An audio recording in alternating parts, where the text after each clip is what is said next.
여러분 안녕하십니까? 부동산 고민 무엇이든 물어보세요. 2부 순서 시작합니다.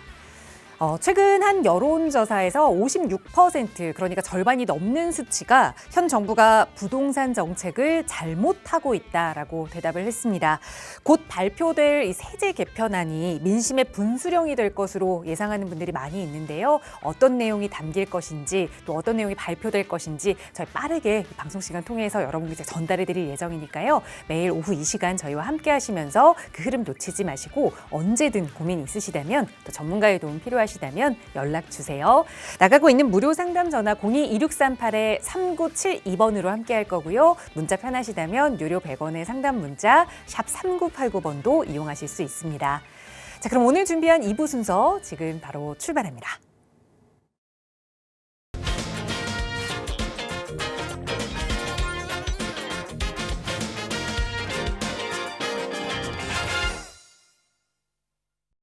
네, 목요일 2부 이 시간도 여러분의 부동산 고민 성심성의껏 함께 하겠습니다. 고민 나눠주실 전문가 소개해 드릴게요. 국토개발연구소 이윤환 대표 나오셨어요. 대표님 어서 오세요.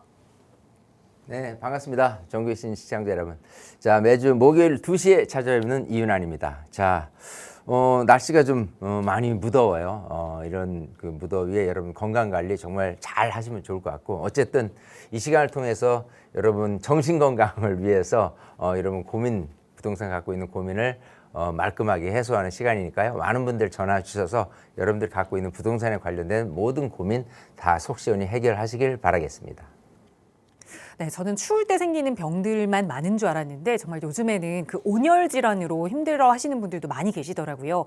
더우니까 꼭 시원한 실내에서 시원한 음료도 물도 잘 챙겨 드시고요. 또 마음속에 부동산 고민 때문에 너무 더 덥다, 불이 난다 하신다면 저희와 함께 그 불도 꺼보세요. 나가고 있는 무료 상담 전화 02-2638-3972번, 유료 100원의 상담 문자 샵 3989번도 함께 하실 수 있고요. 저희 방송 시간에도 여러분의 고민들 이렇게 시원하게 좀 해결해 드리고 있지만 이런 이야기 그리고 부동산 투자와 관련된 이야기 함께 나눠보실 수 있는 무료 세미나 시간도 다양하게 준비하고 있습니다. 이윤환 대표와 함께 하실 수 있는 시간 다음 주 수요일에 좀 예정이 되어 있는데요. 세미나 안내 먼저 부탁드려요, 대표님. 자, 뭐 아무래도 지금 이제 부동산 세제 개편안에 대한 내용을 갖고 어느 정도 윤곽은 좀 나와 있는 상태이긴 하는데 좀 많이 걱정하시는 분들도 많이 계실 겁니다. 어쨌든 그런 거에 대한 부분을 좀 꼼꼼하게 챙겨보는 시간 세미나를 통해서 진행을 할 거고요. 일단 뭐 뭐니 해도 부동산 관련된 뭐 투자, 특히 소액 투자를 어떻게 잘 할 수 있느냐. 그래서 그런 내용들을 주제로 삼아서 진행을 할 겁니다. 어쨌든 여러분 갖고 있는 고민도 풀어드리는 시간. 여러 가지 제가 뭐 세미나를 통해서 여러분들한테 드릴 수 있는 효과는 일석오조다라고 할 정도로 많은 겁니다. 제일 중요한 건 사실은 건강이에요. 여러분 나서서 좀 걷기라도 한다는 마음으로 세미나에 오시게 된다면 그거부터 출발해서 여러분들이 갖고 있는 고민 또 좀 공부해야 될 내용들 꼼꼼히 챙겨 드릴 거니까요. 많은 분들 세미나에 오셔서 많은 것을 얻어 가시면 좋을 것 같습니다. 네, 날씨는 덥지만 그 세미나장은 함께 하시는 그 공간은 시원할 겁니다. 시원한 에어컨 밑에서 또 투자 공부 열심히 할 수 있는 그런 시간이 될 테니까요. 8월의 첫 번째 세미나 함께 하고 싶으시다면 역시 나가고 있는 번호로 문의 주세요. 자세하게 안내 도움 드리겠습니다. 자, 오늘도 방송 시간 통해서 여러분의 고민 만나보기 앞서서 또 우리 대표님과 함께 부동산 시장의 동향들 좀 살펴보겠습니다. 정부가 이 초고가 1주택자들에 대한 세금 이야기도 계속해서 꺼내고 있죠. 특히나 최근에는 그 장기 보유 특별공제의 한도를 10억으로 제한한다라는 소문까지 돌면서 많은 분들의 이목이 여기에 집중되어 있는 것 같습니다. 그래서일까요? 최근에는 이 똘똘한 한 채보다 차라리 소액 투자를 여러 개 하는 게 낫겠다라는 이야기들이 여기저기서 들려오고 있는데, 자, 이 소액 투자와 관련된 이야기 대표님과 함께 나눠보죠. 자, 일단 8월 초에 이제 발표될 내용인데 어느 정도 윤곽이 좀 나오는 것 같습니다. 사실 1주택자에 대한 혜택이라고 한다면, 이제 기본적으로는 비과세 혜택을 받을 수 있는 12억까지의 비과세인데, 이제 12억 넘어갔을 때 세제 혜택이라고 그러면 장기보유 특별공제예요. 기본적인 장기보유 특별공제 같은 경우 표 1 그리고 특별하게 1주택에 한해서 장기보유 특별 공제가 표 2 이렇게 나눠져 있겠죠. 그래서 표 1 같은 경우 최대한 30%까지 보유를 할 경우에 이렇게 혜택을 받는 부분, 표 2 같은 경우가 기본적으로 지금 1주택자 12억 이상 되는 부분에 대한 이런 그 장특공제, 장기보유 할인율이 굉장히 좀 높아요. 전체적으로 80%. 이제 이게 지금 이원화가 돼 있는 상태이기 때문에 4% 그다음에 4%씩 해서 1년마다 보유 4%, 거주 4% 이런 부분이 꼭 해서 최대 40%까지 그리고 최대 40%까지 해서 도합 보유 기간, 그 거주 기간이 10년이다라고 하면 최대 80%를 공제받는 거예요. 그래서 기본적으로 예전에 뭐 매입을 했다. 예를 들어 강남에 있는 아파트를 그랬을 때 뭐 정말 뭐 몇 억 안 되는 정도인데 지금은 뭐 굉장히 높은 금액 50억 뭐 100억 이렇게까지 갔을 경우에 장기보유 특별공제 80%를 공제를 받는다라고 했을 때 세금은 굉장히 좀 많이 줄어드는 그런 좋은 혜택을 갖고 있었습니다. 하지만 이걸 이제 손을 댄다는 얘기죠. 기본적으로는 일단은 이 80%에서 이 보유 기간이라는 부분을 좀 이렇게 줄이거나 이제 없애는 부분, 거주 기간 갖고만 진행하는 부분인데, 자 이렇게 공제율이 다 되면 좋은데 여기에 또 손을 대는 거는 상한선, 즉 10억 이하까지만 하고 그 넘어가는 거에 대한 부분은 또 혜택을 안 주는 이런 부분 때문에 사실 조금 걱정이 좀 많이 생깁니다. 왜냐하면 사실 주택 하나 갖고 계신 분이 그걸 뭐 불로소득이다 뭐 이런 게 아닌 이런 혜택을 좀 줌으로 인해서 하나 갖고 계신 분이 가격이 좀 올랐지만 어쨌든 할인율을 많이 적용을 해서 좀 세금을 덜 내게 하는 게 합리적인 방안이었는데 그걸 꼭 굳이 거주라는 측면에 포커스를 맞춰서 그 거주가 아니었다라고 했을 때 할인이 많이 줄어든 거기에다가 또 80%까지 주는 건 좋은데 일단은 10억까지만 해준다는 게 그게 조금 약간 좀 모순이 될 수 있다. 이런 뭐 1주택자 같은 경우 아무리 고가라고 하더라도 그렇게까지 과도하게 적용할 필요는 있겠느냐라는 부분이 생각인데 어쨌든 그렇게 진행을 할 예정이다라고 나와 있기 때문에 물론 이제 뚜껑 열어서 이제 어떤 제도인지는 살펴봐야 되겠지만은 이렇게 지금 1주택자에 대한 부분을 조금 이렇게 손을 댈 예정이다라는 부분에 있습니다. 자, 또 다른 거는 이제 종부세에 대한 부분인데 이 종부세에 대한 부분도 사실 1주택자에 대한 부분, 2주택자 이상, 다주택자에 대한 부분을 좀 이렇게 손을 대는 부분이 있어요. 기본적으로는 지금 공정시장 가액 비율이라고 해가지고 전체 100%에서 60%로 이제 적용을 해서 하기 때문에 상당히 좀 많이 하는데 여기를 이제 손을 댄다는 거죠. 1주택자 같은 경우는 공정시장 가액 비율을 70%, 다주택자 같은 경우는 80%까지 이거를 올림으로 해서 세율이 올라가는 효과.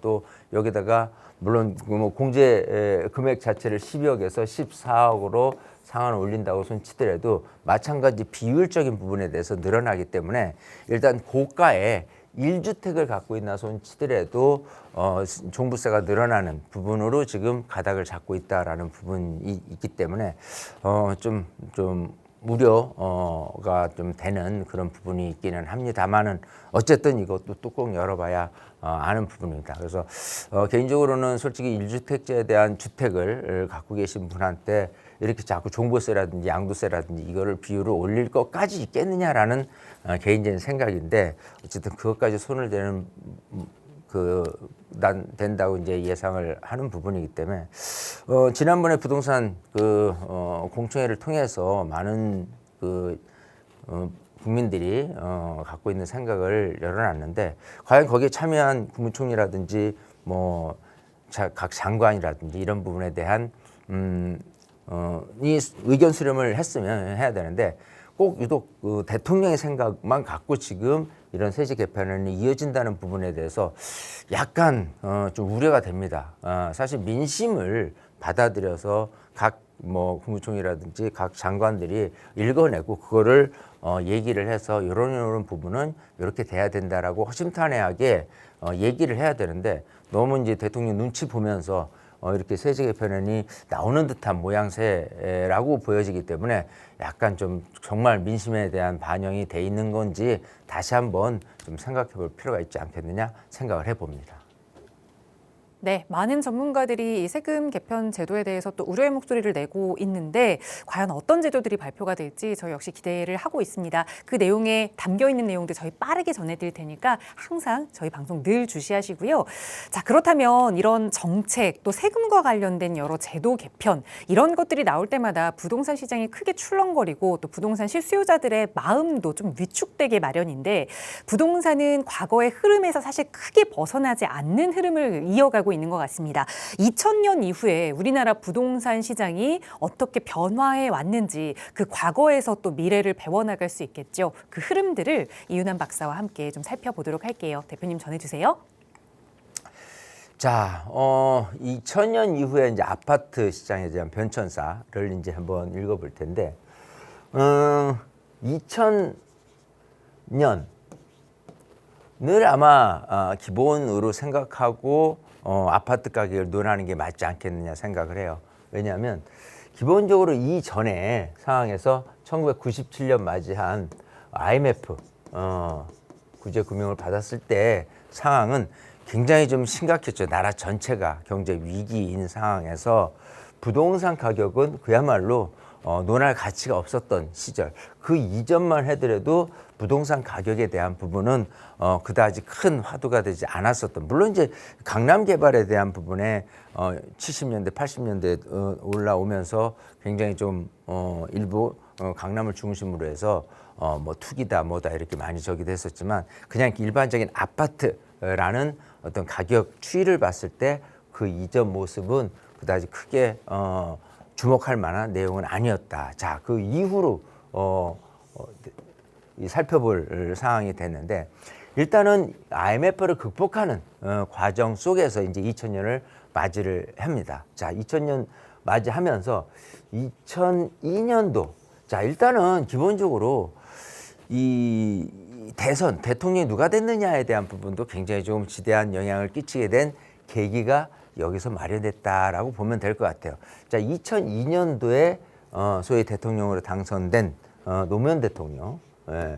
일단 기본적으로는 보수에서 진보 쪽으로 이렇게 방향이 이제 흘러간. 물론 이제 뭐 그 당시에 김대중 대통령도 얘기할 수 있겠지만 일단 우리가 지금 아파트 시장, 아파트 금액을 놓고 판단했을 때 보면 노무현 대통령이었다. 근데 이제 아파트의 가격을 올릴 수 있는 그 어떤 계기라고 봤을 때 어떤 게 작용을 했냐면 사실은 이 부동산 정책, 이 부동산 규제라는 부분이 사실은 가격을 끌어올린 내용이 있습니다. 부동산 가격이 스물스물 오르는 거를 막고자 사실은 과하게 부동산 대책을 마련하고 정책을 펴서 했는데 그게 다 규제책이었다는 거예요. 근데 그 규제가 오히려 부동산 가격, 특히 집값, 아파트 가격을 오르는 데 있어서 도화선이 된 내용을 우리가 이제 기억을 하고 있을 겁니다. 그래서 2003년부터 2008년까지 집권 5년 기간에 부동산 가격은 상당히 좀 많이 올랐었고 이 당시에 비서실장으로 있었던 문재인 나중에 대통령은 결국은 이거를 다 보고 배운 그런 상황이 됐고 이런 상황이 그대로 답습이 된 시기를 우리는 기억을 하고 있을 겁니다. 자, 어쨌든 2008년까지 부동산 규제책에 의해서 아파트 가격이 올랐던 걸 우리는 기억을 할 거고 딱 2008년은 노무현 정부에서 그 이명박 정부로 옮겨가긴 했는데 기본적으로 여기서 그 리먼 브라더스 금융위기 사태를 우리가 맞이를 했기 때문에 이 당시에 또 주춤해서 가격이 올라가는 게 이렇게 멈춰섰던 부분도 한 그 계기가 된 부분이고요.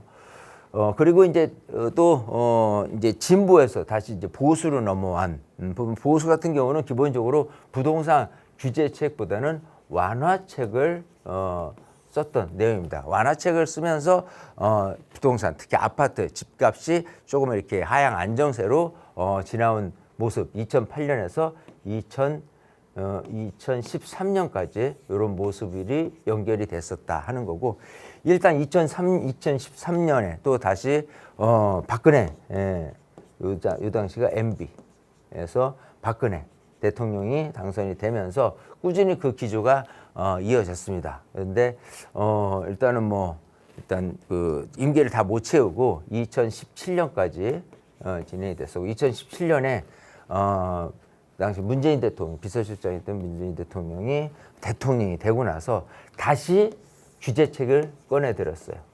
그래서 역시나 이전에 노무현 대통령에서 부동산 규제에 의한 아파트 가격 상승이 있었던 것처럼 뻔히 지난 과거가 그렇게 됐으면 이런 과한 규제책이 아파트 집값을 밀어 올리는 데 있어서 영향을 끼치는 걸 알면서도 기본적으로는 규제를 했고요. 그리고 나서 2017년부터 2022년까지 해서 아파트 가격이 상당히 올랐다는 것을 우리는 기억을 할 겁니다. 최소한 2배 이상은 웬만한 데는 다 올랐고요. 강남 같은 경우는 3배, 4배, 그 이상 이제 오른 것도 많이 눈에 띄게 볼 수 있는 거고. 자, 그러고 나서 이제 윤석열 대통령이 되면서 또 다시 완화책을 썼어요. 그래서 집값 안정화가 되는 듯한 모양새에서, 그럼에도 불구하고 집값이 계속 강남, 한강변을 위주로 해서 가격이 오른 모습이 있었고요. 혹시나 임기를 다 못 채우고 나서 그 다음에 지금의 이재명 대통령이 하고 나서 결국은 다시 부동산 규제책으로 또 나섭니다. 그래서 규제책에 의해서 이전까지의 노무현 때도 그렇고 문재인 때도 그렇고 이런 부분이 분명히 부동산 가격을 올리는 것을 알면서도 어쨌든 지금 규제책에 더해서 좀 세금에 대한 부분까지도 손을 대서 그것도 1주택까지 이렇게 하는 부분이 사실 조금 좋은 모습은 아니다. 좀 오히려 악수가 될 수 있다. 저는 그렇게 생각을 하고 있고요. 자, 어쨌든 이런 상황 속에 지금 놓여 있는 상태에서 부동산, 특히 아파트 가격은 굉장히 큰 폭으로 지금 2000년하고 비교했을 때 보면은 올라 있다. 만약 2000년에 음마 아파트가 대략적으로 가격이 2억 선이었다라고 가정을 한다면 지금은 거의 40억에 가까운 정도로 해서 40배가 뛴 거를 지금 한 20배가 뛴 거를 우리가 지금 기억을 하고 있는데, 어쨌든 이렇게 해서 가격이 지금 올라 있는 상태에서 더 이상 아파트 가격이 너무 과하게 오르는 거는 조금 막아야 되는 부분이 있는 거를 다 공감을 해도 불구하고 조금 더 이런 이 대통령이 누가 되느냐, 또 규제 완화 이런 부분들을 좀 이렇게 믹서해서 좀 부동산 정책을 좀 만들고 발표를 했으면 좋겠다 하는 개인적인 생각이고요. 어쨌든 이번에 8월 초에 나올 수 있는 부분은 윤곽이 나왔다고는 하지만은 다시 한번 생각하고 또 생각해서 정말 국민들이 좀 편안하게 받아들일 수 있는 그런 제도가 나왔으면 하는 바람입니다. 네, 그동안 흐름을 보아오면 이런 규제가 나왔을 때 부동산 시장이 안정화되기보다 오히려 더 가격이 올랐던 그 사례들을 좀 짚어주셨는데요. 과연 8월에 어떤 제도 개편안이 발표가 될지 많은 관심을 갖고 계시는 여러분들 위해서 저희 언제나 또 많은 전문가들의 분석으로 함께하고 있으니까요. 고민되시는 내용 있으시다면 연락 주세요. 서울지역번호 02-2638-3972번 그리고 유료 100원의 상담 문자 샵 3989번도 열어둘 거고요. 또 대표님과 함께할 수 있는 무료 세미나 8월 5일 수요일에 좀 예정이 되어 있는데, 여기 가셔도 이런 고민 이야기도 좀 나눠보시고 또 앞으로의 내가 가지고 있는 자금으로 투자 계획은 어떻게 세워야 하는지도 전략적으로 좀 대표님과 함께 짜볼 수 있는 시간이 될 테니까 참여 원하신다면 나가고 있는 번호로 문의 주세요. 자세하게 안내 도움 드리겠습니다. 자, 이제 또 방송 시간 통해서 여러분의 고민도 해결해 드릴 텐데요. 오늘 2부 첫 번째 시청자분 전화 바로 연결해서 말씀 나눠볼게요. 여보세요? 네, 여보세요. 안녕하세요. 네, 안녕하세요. 반갑습니다. 네. 네, 시청자님 오늘 어떤 고민 함께 이야기 나눠볼까요? 지주택에 대해서 좀 알아보려고 그러는데요. 네, 여기 성남시 은행 2동입니다. 네, 그래서 그 지주택 추진위원회를 설립을 해서 네, 지금 동의서를 받고 있는 중인데 네. 그 지주택 옛날부터 하는 사람들이 이미지가 안 좋아서 네. 동의를 해야 되나 말해야 되나 네. 지금 고민 중이거든요. 아, 그러니까 우리 시청자님께서 이 지주택으로 추진하려고 하는 지역 내에 지금 부동산을 가지고 계시는 거죠? 네네네. 그렇습니다. 거주를 하고 계세요? 네? 거주하고 아니요, 임대 났습니다. 임대. 빌라일까요?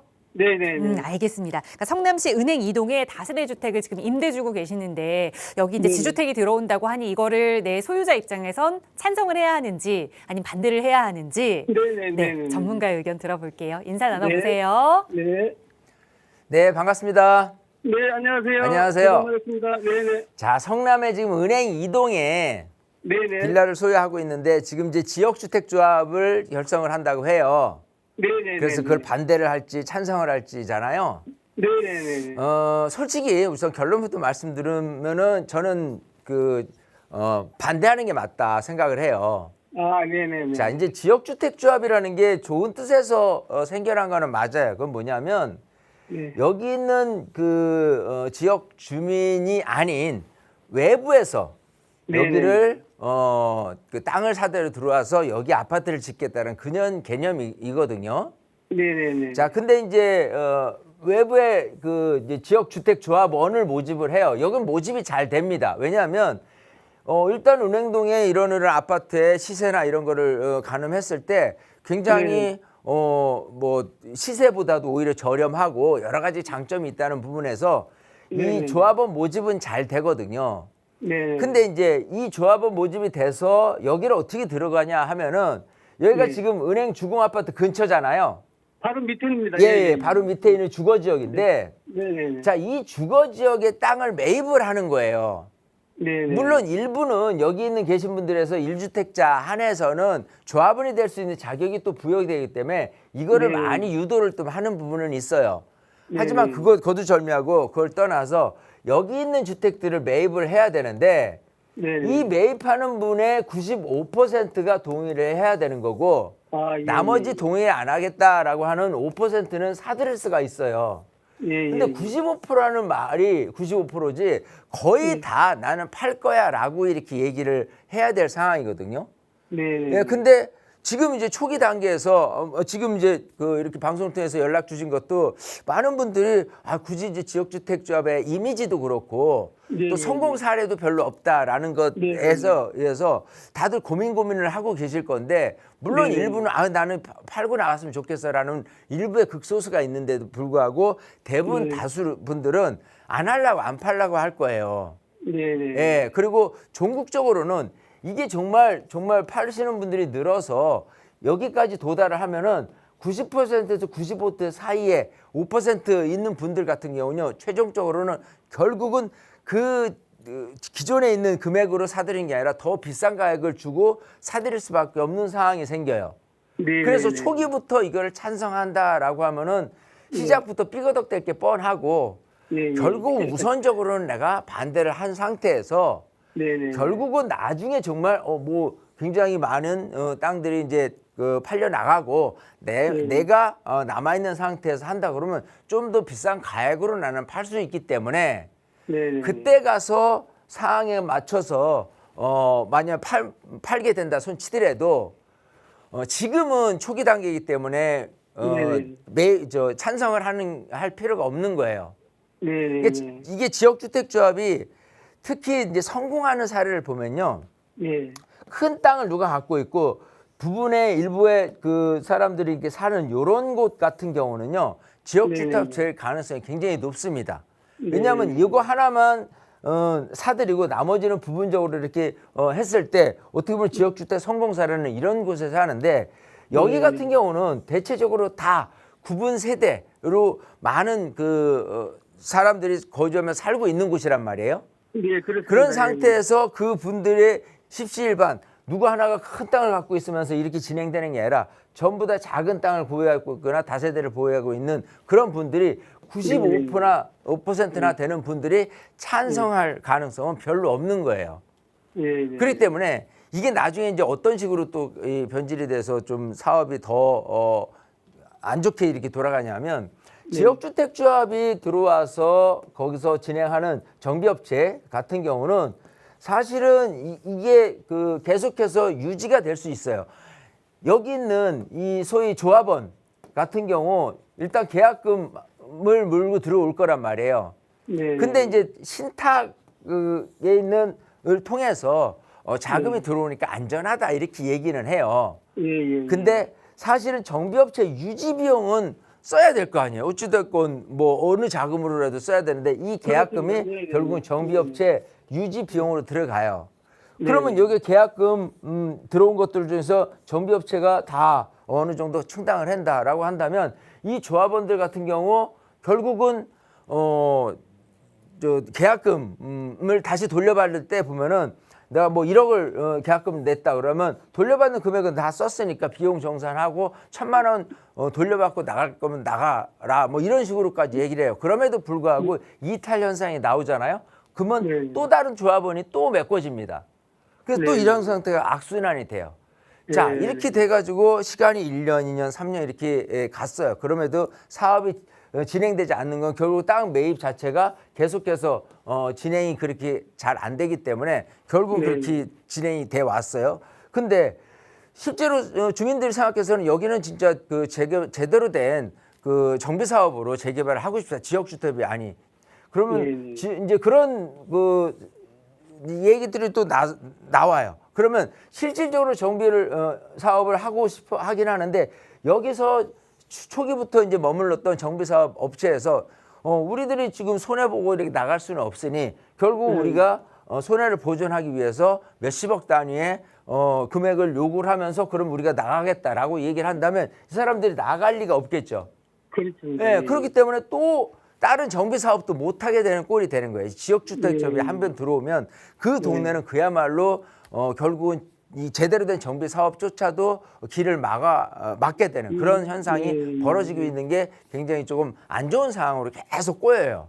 그러니까 지금 같은 경우는요, 아예 지역주택조합이 솔직히는 안 들어오게끔 주민들이 십시일반 해가지고 아예 초기부터 우리 동네는 그렇게 할 거 아니까 여기서 그렇게 안 했으면 좋겠다라고 이렇게 나와야지 되고 정상적으로 정비 사업에 의한 부분으로 가는 게 맞거든요. 왜냐하면 이 지금 성남 전체 일대는 전부 다 이런 식으로 재개발 사업지로서 성공한 사례들이 굉장히 많아요. 네. 그런 성공한 사례들로서 가서 해도 될까 말까 한 판국에 이 지역주택이 들어와서 이런 식으로 피해 사례도 생기고 정비업체가 또 나와서 정상적인 정비 사업을 하는 것도 길을 막게 되는 이런 부분 때문에 우선 우리 시청자님은 절대 그 찬성하는 것보다도 반대를 해야 되고 또 주민들이 좀 반대하는 많은 분들이 늘어나서 지역주택조합이 아닌 그러지 말고 제대로 된 정비 사업으로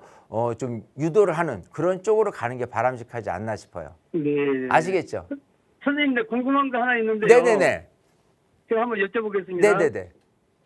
제가 동의를 안 해서 네. 이 사람들이 지금 동의율이 한 47, 8% 지금 2달 동안에 지금 동의서를 받았다고 하거든요.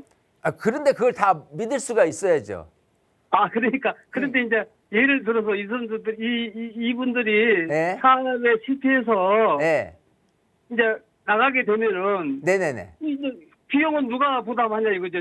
예를 들어서 저희 같은 사람이 이제 동의를 안 하지 않습니까? 그럼 저희한테는 부담이 안 되는가요? 그렇죠. 이제 내가 동의를 안 했을 경우라고 하면은 네. 내가 내 재산권에 대해서 어떻게 침범할 수는 없어요. 예. 예, 그런 부분이 있고 사실 지역주택조합의 성패 여부는요 자금력입니다. 네. 그 자금이 이제 이런 얘기도 돌아요. 뭐 명동의 사채 금액이 될 법한 곳에 이제 사채 금액이 들어와서 되는 그런 쪽으로도 얘기가 돌고 있습니다. 그래서 여기는 성남이잖아요. 네. 근데 서울에서도 지역주택조합이 성공한 사례들이 있어요. 예를 들어 뭐 성수동 쪽에도 그런 사례가 있는데 그 자금원 자체가 예를 들어 사채 금액으로 해서 들어와서 기본적으로 성공한 케이스는 있기는 해요.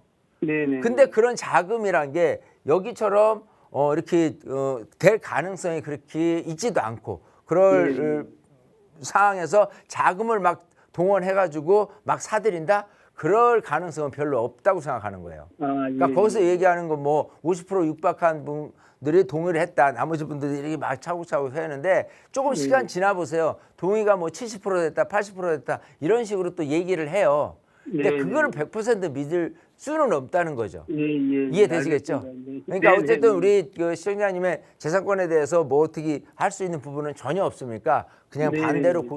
좀 이렇게 유지하는 게 좀 네, 좋겠다 말씀을 드려요. 네. 아시겠죠? 네, 네, 네. 네. 네, 고맙습니다. 이렇게 정리해드리겠습니다. 네, 고생하십시오. 네, 네. 네, 반대의 투표를 하셔도 동의서 쓰지 않으셔도 나에게 해가 되는 부분은 없다라는 말씀과 함께 또 주변 분들과 함께 지주택보다 다른 정비 사업으로 진행되는 게 좋다라는 말씀을 드렸으니까 한번 으쌰으쌰 힘을 모아서 또 다른 방향으로도 추진해 볼 수 있는 그런 기회가 됐으면 좋겠네요. 나가고 있는 무료 상담 전화 02-2638-3972번으로 여러분의 고민 함께 나누고 있고요. 다음 전화 연결해 보겠습니다. 여보세요. 네, 안녕하세요. 안녕하세요. 반갑습니다. 예. 네, 오늘 어떤 부동산 이야기 좀 나눠볼까요? 저는 강서구 화곡본동에 네. 그 2층 근생을 하나 사가지고 월세를 받는 게 어떨지, 그리고 여기가 재개발이 나중에 되면은 네. 이럴 경우 입주권이 나오는지 좀 궁금해서요. 알겠습니다. 화곡 본동의 주소나 좀 주변의 건물들을 좀 여쭤볼 수 있을까요? 네? 화곡 본동 우선 그쪽 이야기를 좀 나눠볼게요. 강서구 화곡 본동의 근린생활시설 말씀 주신 거죠?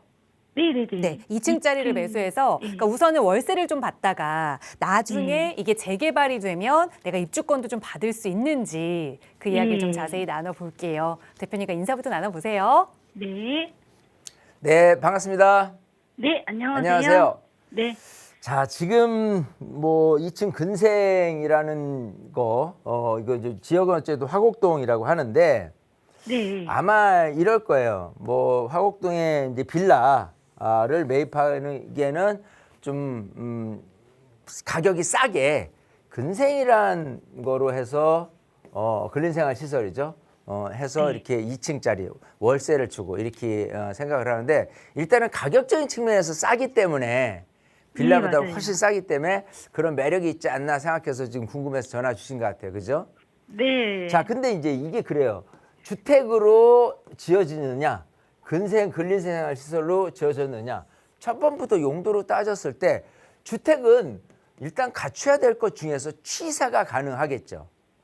예. 예. 근데 근생은요, 근린생활 시설이에요. 사무실이라든지 상가로 쓰여질 거에 취사가 가능하질 않아요. 그죠? 네. 근데 여기서 월세를 준다. 주택으로, 주거용으로 월세를 준다라고 한다면 어떻겠어요? 불법적으로 취사시설을 만드는 수밖에 없잖아요. 그러면 기본적으로 근생을 주택으로 쓰는 데 있어서 뭐라고 할 수는 없어요.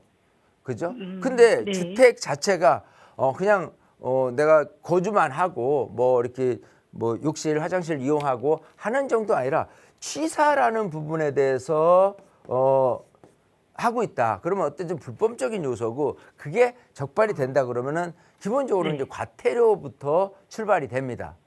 그러면 출발 자체도 뭐라 그럴까 떳떳하지 못한 월세를 받게 되는 부분이 생기니까 사실 월세용으로 하는 것도 사실은 맞지는 않아요. 통상적으로 이런 근린생활 시설이 왜 탄생하느냐? 분명히 그냥 보면은 육안으로 봤을 때는 만약에 전체 다세대 주택 이런 건물에 2층이 근생 몇 채가 있다라는 게 왜 그렇게 만들어질 수 있냐면 기본적으로 있는 다세대가 이렇게 만들어지는 데 있어서 우선 처음에 주차 대수라는 부분이 그 땅 필지 예를 100평에 뭐 주차 대수가 몇 대가 들어설 수 있다라는 부분이 그 숫자가 세워질 거 아니에요. 예. 그 숫자의 2배. 예, 그냥 쉽게 해서 뭐 투룸이다 그러면 2배 정도가 예를 들어 여기서 주차가 5대가 들어설 수 있다. 그러면 10세대가 만들어질 수 있는 거예요. 근데 10세대 플러스해서 건축비를 내가 좀 더 드린다고 손치더라도 근생을 만들 수 있는 근거는 기본적으로 주차 대수를 더 늘리지 않더라도 근린생활 시설을 여기다가 배치를 할 수가 있어요. 2층 내지 꼭대기층에 이렇게 할 수가 있거든요. 네. 그렇게 해서 탄생이 됩니다. 그거는 기본적으로 건축주가 내가 조금 기본적으로 근생을 좀 늘려서 이거를 좀 월세를 받을까 하는 생각에서 출발이 되는 거예요. 네. 자, 근데 아까 얘기대로 근생을 만들어 놓으니 기본적으로 이런 식으로 취사되는 어떤 주거용으로 쓰는 데 있어서 월세를 받는 부분에 핸디캡이 있다 보니까 차라리 이걸 장기적으로 가지 않고 좀 값싸게라도 이거를 팔까라고 하는데 기본적으로 근생 자체 태생 자체가 이런 식으로 일반 다세대가 아닌 상태에서 부가적으로 만들어진 내용이다 보니까 아무래도 근생을 좀 싸게 팔 수는 있다고 생각하지만은 기본적으로 이걸 월세로 해서 정당하게 월세를 받는 용도로 따져서는 불리하게 출발을 하게 될 거고 그걸 만약에 사시게 된다면 그리고 또 두 번째는 자 여기도 언젠가면 재개발이 된다고 쳐요. 그러면 재개발이 됐을 때 근생 같은 경우는 기본 아무리 주택으로 쓴다고 치더라도 기본적으로 굉장히 좀 까다로운 상황 속에서 입주권이 나와요. 근데 실질적으로는 근생 자체가 입주권이 안 나온다라고는 생각해서 출발하는 게 저는 좋다고 생각하거든요. 그래요. 지금 뭐냐면 네. 기본적으로는 나중에 빌라라는 게 누구든지 내 생애 최초에 주택을 매입했어라고 하면서 기분 좋게 주택을 매입할 사람도 거의 없을 거예요. 그잖아요. 네. 예, 근데 그 빌라가 나중에 재개발이 돼라는 측면에서 본다면은 빌라의 가치가 굉장히 좀 높아지겠죠. 근데 네. 그런 용도로 생각했을 때는 다세대 빌라도 괜찮기는 해요. 근데 더더군다나 지금 주택 다세대도 아닌 근생으로 매입을 했을 때 핸디캡은 월세 받는 데 있어서 아까 얘기했던 불법적인 취사를 들여가면서 가서 월세 받는 부분이 과태료부터 출발해 가지고 불법적인 부분에서 출발하는 부분 그리고 여기가 정말 재개발이 됐을 때 근생 같은 경우가 이 조합 자기 입주권이 안 나오는 부분까지 생각하면 근생을 굳이 매입할 필요 아무리 싸다 손 치더라도 매입할 필요가 있겠느냐라는 거예요. 이해되시겠죠? 그렇죠. 예. 그래서 저는 일단은 근생을 매입하는 것에 대해서는 확실하게 이제 반대라고 말씀을 드리고 싶고 또 하나는 주택 그러면은 조금 싸더라도 다세대를 매입하는 건 어떠냐라고 하는데 지금 지역이 화곡동이잖아요. 네. 예. 사실 이 화곡동 지역이 굉장히 조금 넓어요. 아까 좀 화곡 본동이라고 했으니까 화곡 본동은 이 화곡역 근처에 이렇게 본동을 하는데 본동에서 출발하면요 8동까지 있어요. 화곡동이. 그러니까 1동에서 8동까지 본동까지 합치면 9개 동이 화곡동에 있는 소위 다세대 빌라촌입니다. 근데 여기가 옛날 태생은요. 다가구 주택을 많이 졌어요. 그러니까 다가구 주택이 많고 단독 주택이 많다는 건 사실은 어떤 부촌의 이미지가 있었어요. 초기 당시에 이 화곡동이라는 지역은. 근데 이 다가구 단독 주택들이 전부 다 다세대로 전환을 하면서 지었어요. 그것도 최근까지도. 그러니까 신축들이 굉장히 많이 늘어나면서 지금 현재에서 소위 이 정비 사업, 재개발 사업 하기에는 너무 노후도가 안 맞아 떨어지는 거예요. 거기다가 이런 신축들이 계속해서 나타나면서 벌어진 굉장히 좀 안 좋은 형태라고 하면은 이 전세 사기가 여기서 굉장히 만연이 됩니다. 왜냐하면 기본적으로 전세금이나 매매금이나 이게 거의 같아 있는 상태에서 전세를 들어온 사람들이 결국은 피해를 보는 사례들이 여기서 많이 생겨났거든요. 그렇기 때문에 따진다면은 이런 부분들에 의해서 사실은 그게 이제 최근까지도 벌어지고 있다는 사실이다라고 하면 그게 신축에서 벌어지는 내용들이에요. 통상적으로 이 전세 사기 내용들이. 네, 그렇기 때문에 신축들이 이렇게 많은 곳에서의 특히 이제 화곡동에서의 어떤 재개발은 당장 될 가능성은 별로 없다. 지금은. 네, 그래서 지금 이쪽에 다시 원초적인 질문으로 들어가서 이쪽에 근생 사는 거는 절대 사지 마셔야 되는 부분이고 이쪽에 나중을 생각해서 뭐 재개발 생각해서 이 다세대까지 매입하는 건 어떠냐라고 여쭤본다고 하더라도 그것마저도 저는 반대 지역적으로 좀 불리한 지역이다. 요 말씀을 꼭 드리고 싶어요. 아시겠죠? 다른 데 알아봐야겠네요. 딴 데로 네, 좀 알겠습니다. 알아보시는 게 더 낫다 이렇게 말씀드리고 싶어요. 그럴게요. 네, 감사합니다. 이렇게 정리해드리겠습니다. 네. 네, 우선 지역적으로 반대 한 표, 그리고 근린생활시설이라는 점에서 반대 2표, 절대적으로 반대 의견 드렸으니까 다시 한번 처음으로 돌아가서 투자 계획 세워보시고 또 뭔가 실행하시기 전에는 전문가의 점검 꼭 받아보세요. 저희 나가고 있는 무료 상담 전화로 함께하고 있습니다. 다음 전화 연결할게요. 여보세요. 네, 안녕하세요. 안녕하세요. 반갑습니다. 네, 오늘 어떤 고민 함께 해결해 볼까요? 네, 저는 그 역삼동 그 네. 743번지 일대 그 모아타운 추진 중에 있다고 하는데요. 네. 이곳 역삼동 빌라를 매입할지 아니면 그 자양동 그 217-3번지 일대 모아타운 추진하는 곳이 있는데 네. 그 자양동 빌라를 매입할지 고민이 돼서 연락드렸고요. 네. 그리고 권리 산정 기준이 이거는 언제로 정해지는지 여쭤보고 싶고요. 네. 그리고 또 신속통합 기획하고 그 모아타운하고 권리 산정 기준이 그 다른 점이 있는지 네. 그거 궁금해서 연락드렸어요. 알겠습니다. 이제 재개발 정비 사업에 대해서 이제 공부를 처음 시작하시는 단계인 것 같아요. 우선 처음으로는 말씀 주신 역삼 1동 743번지 지역이고 자양동은 217-3번지 지역 말씀 주셨는데 이제 모아타운으로 추진되려고 하는 지역 중에 어디가 좀 더 지역 가치가 좋은지 분석을 해보고 말씀 주시는 대로 또 신통기획과 모아타운이 권리 산정 기준일이 어떻게 좀 차이가 나는지까지 대표님께 차근차근 설명 들어보겠습니다. 인사 나눠보세요. 네. 네, 반갑습니다. 네, 안녕하세요.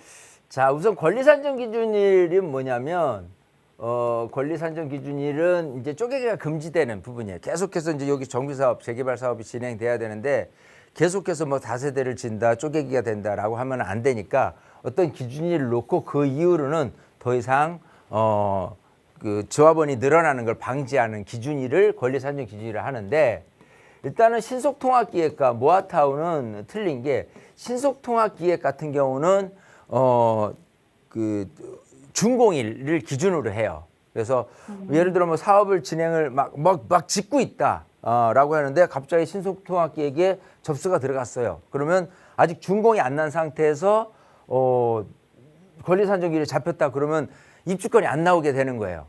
그래서 신속통합기획 같은 경우는 굉장히 조금 위험 요소가 있는 부분이 있고요. 모아타운 같은 경우는 좀 틀린 거는 일단은 준공일을 기준이 아니라 착공일을 기준으로 해요. 그러면 통상적으로 여기 짓고 있다라고 한다면 착공이 된 상태에서 출발하기 때문에 그 물건은 안전한 장치가 돼버리는 거예요. 그래서 권리산정 기준일상 신통기획은 준공일 기준, 모아타운은 착공일 기준이기 때문에 모아타운이 좀 더 안전할 수 있다. 이제 이거부터 말씀을 드리고요.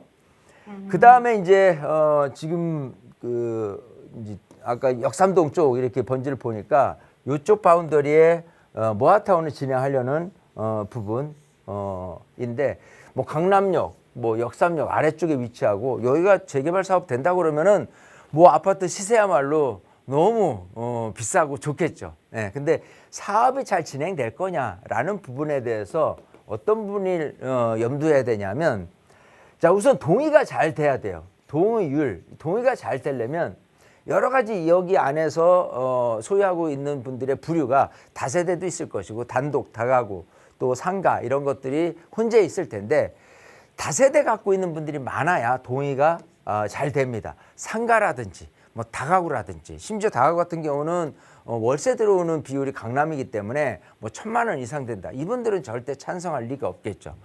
그런 상태에서 보면 이런 비율적인 부분에 대해서 다세대가 대부분을 차지하고 있다. 그렇지 않다라는 부분에 대해서 판가름이 날 게 뻔하고요.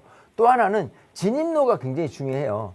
왜냐하면 만약에 여기를 살펴봤을 때 전체적인 상황에서 다세대로 잘 진행되는 이 구역 같은 경우는 굉장히 뭐랄까요 재개발을 하고 싶어하는 열망도 강하고 동의가 잘 이루어질 거라고 보이는데 기본적으로 여기로 들어오기 위한 진입로가 신마태도로는 확보돼야 되는데 그게 안 되니까 아마도 모아타운을 구역을 이 안에만 덩그러니 할 수 없으니까 이런 식으로 대로변까지 해서 1구역, 2구역, 3구역, 4구역으로 나눠졌을 거라고 예상을 해요. 근데 면밀히 살펴보면은 이쪽 같은 경우에 이 대로변 쪽에 있는 곳에 다세대도 일부 있겠지만 굉장히 다세대는 드물고 상가라든지 이런 건물들이 대부분을 차지해서 이 동네 같은 경우에 동의는 거의 이루어지지 않을 거라고 보여요. 그러면 여기는 하고 싶어 하고 여기는 하고 싶지 않았을 때 여기가 하고 싶다 손치더라도 진입로 확보 안 된다면은 이 사업, 모아타운 사업 자체는 아예 이루어지지 않을 가능성이 높다라는 부분. 또 상대적으로 아까 자양동에 대한 부분을 말씀드렸는데 자양 1동에 그 사업지 중에서 이미 선정된 곳이 있어요. 여기에. 근데 선정된 곳이 아닌데 이렇게 선정된 곳이 있는데 이 선정된 곳 아닌 곳 중에서 여기 같은 경우는 주거지역으로 돼 있거든요.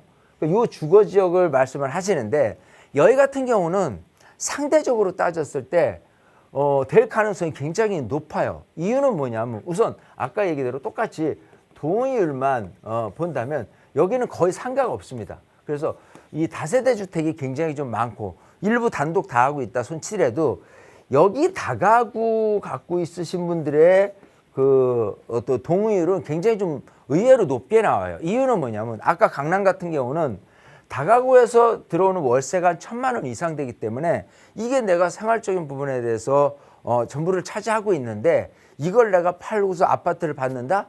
이걸 찬성할 분들은 거의 없겠죠. 하지만 여기 같은 경우는 다가구에서 들어오는 월세가 200에서 300 정도예요. 그래서 요거 갖고 생활은 다 안 되지만 어쨌든 만약에 아파트를 2채, 또 3채까지 준다. 모아타운 같은 경우 3채까지 주니까. 만약 그러게 된다라고 한다면 이분들마저도 동의 쪽으로 방향을 선회할 가능성이 높다라고 생각이 되고요.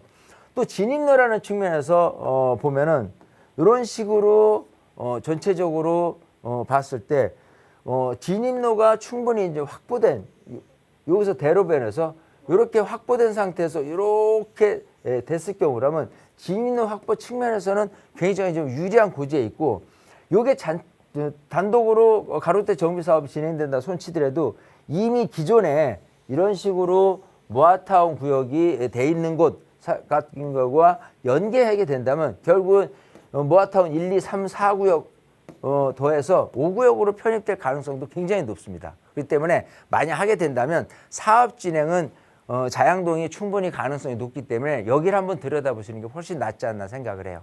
아시겠죠? 아, 네네. 네, 여기를 적극적으로 좀 알아보세요. 뭐 세미나 때도 이런 내용 전달해 드리지만 어쨌든 그런 식으로 될 가능성이 높은 곳을 이제 노리시는 게 훨씬 낫다 생각합니다.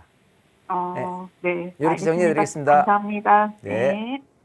네, 권리 산정 기준일에 대한 정보도 전해드렸고 고민하셨던 두 지역 분석드리면서 자양동에 손을 좀 들어드렸으니까 그 지역으로 투자 계획 세워보시고 이런 이야기 조금 더 자세히 나눠보실 수 있는 무료 세미나 시간도 적극적으로 좀 활용해 보시면 좋을 것 같아요. 저희 최대한 자주 전문가와 함께할 수 있는 세미나 마련하고 있는데요. 이윤환 대표와 함께하실 수 있는 시간은 다음 주 수요일에 좀 예정이 되어 있습니다. 대표님 다시 한번 세미나 안내 자세히 부탁드릴게요.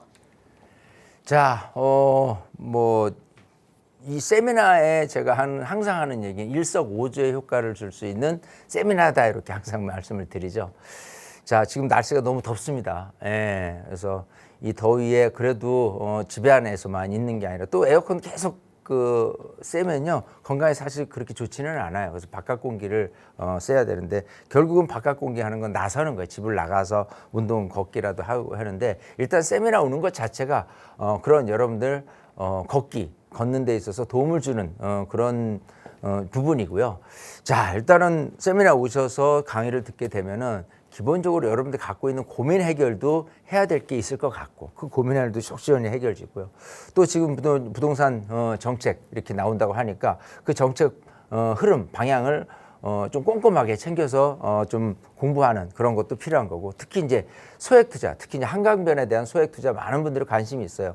자, 그래서 이런 분을 통해서 정확하게 내가 얼마 투자에 얼마 이익이 낼 수 있는 부분만 좀 공부를 하게 된다면 좀 더 확실하게 투자에 대한 실천을 할 수 있다 생각하니까 많은 분들 오셔서 많은 걸 얻어가시면 좋을 것 같습니다.